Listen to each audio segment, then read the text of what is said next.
So here we are at the rest stop, an hour and a half before the last campsite.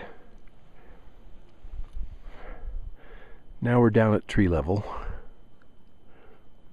Wonderful grazing area.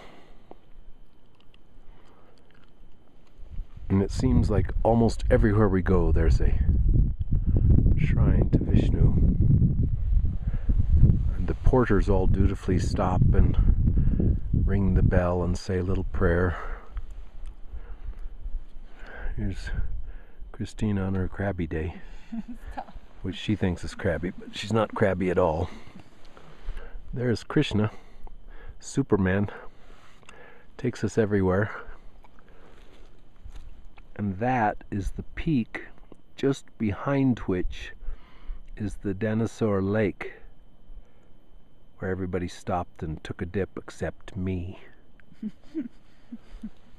And this is where we've come on the trek from Dinosaur Lake, which was the high point, over to Siri Pass, which is just about in the middle of the viewfinder now. And then this morning from Siri Pass down, you can barely make out a trail cut into the hillside. And that's where we keep saying, where's the gentle, long, gentle downhill slope? Never quite finding the long, gentle downhill slope. Ideal, beautiful, sunny weather. We've been so fortunate having only one day of rain, sleet, hail, snow. Other than that, perfect.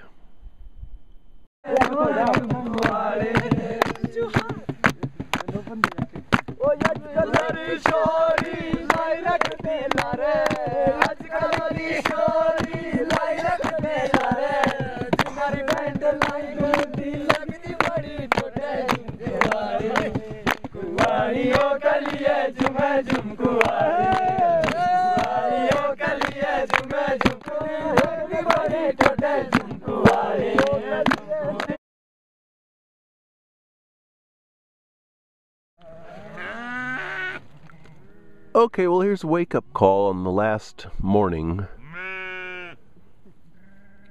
We had an invasion during the night, and I was certain that these guys were going to knock the tent lines down and trample us.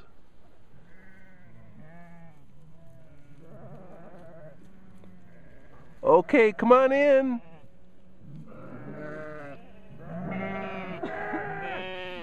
Come on now, settle down. One of you cute ones, come here.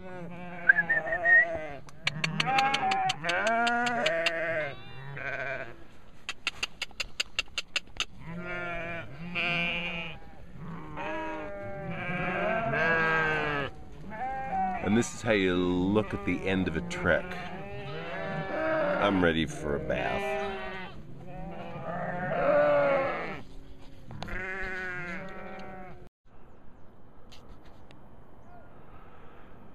Well, it's our final wake up on the camping portion of the trek, and high up in the hills, the shepherds are well on their way to the nice grazing pastures. They started coming through at 5 this morning. Here's our crew.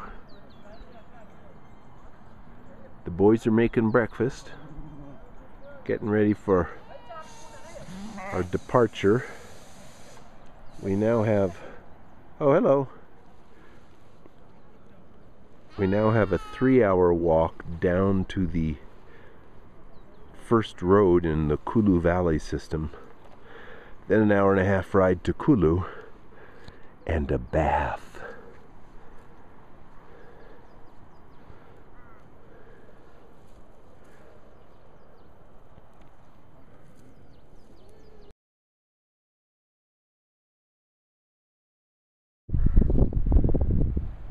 This is Tune Village, our first contact with the civilized world after coming down from the mountains. We're still a good 2 hours from any road, but as you can see, perhaps if you look closely, they have satellite dishes, they have electricity. This is actually a quite picturesque and fairly modern village. except all the agriculture is done by hand. And this is village life in the high Himalaya. And just when we reach the end of the road for our ride, the road's closed.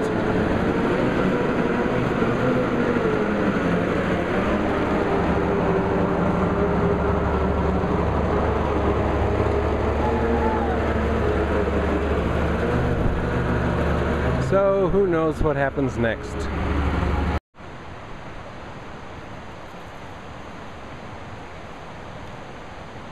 Well, I'd say we're all completely beat.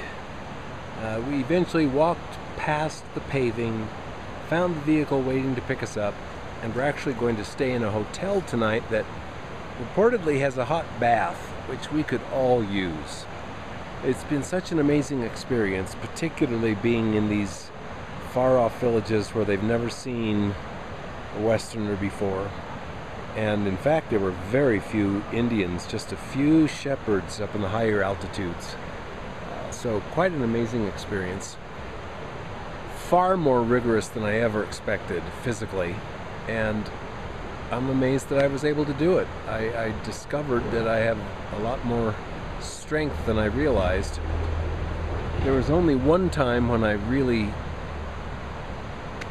was kind of breaking down, thinking, let's just turn around and go back.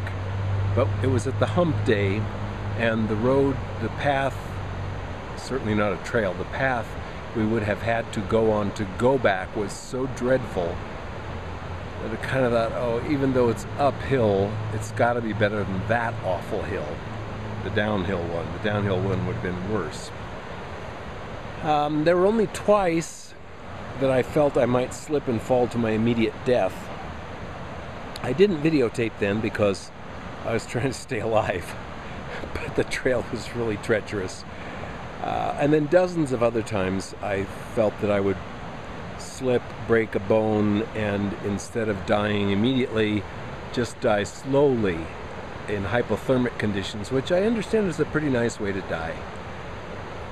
Culturally, it's been absolutely fascinating, particularly to note the changes as we come down from high altitude, and now we're at these little villages that have a road. And it's sad to me. A little boy approached and asked us for a cigarette, and I thought, uh-oh, bad sign.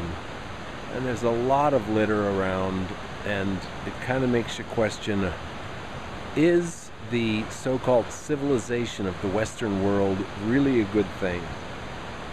Because those people up in the villages who had nothing really seemed to be pretty darn happy. What rugged lives they had, particularly the shepherds. Goodness, we couldn't. I mean, I don't know anybody who could live the way they live each day. So now we're just waiting for the rest of our team. They came down after we did, and they're going to come join us here so we can have a heartfelt farewell before we leave them to their Indian ways and go get a bath. So let's go to this tea house.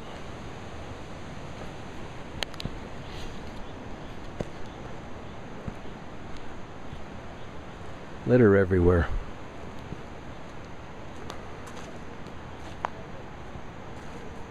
But these are manufactured bricks, so that's really an advanced kind of sign. Here we are having tea in this nice little tea house. Oh, mirror. Oh, I don't know if we should look. Oh! Oh! The first reaction which Chandra said,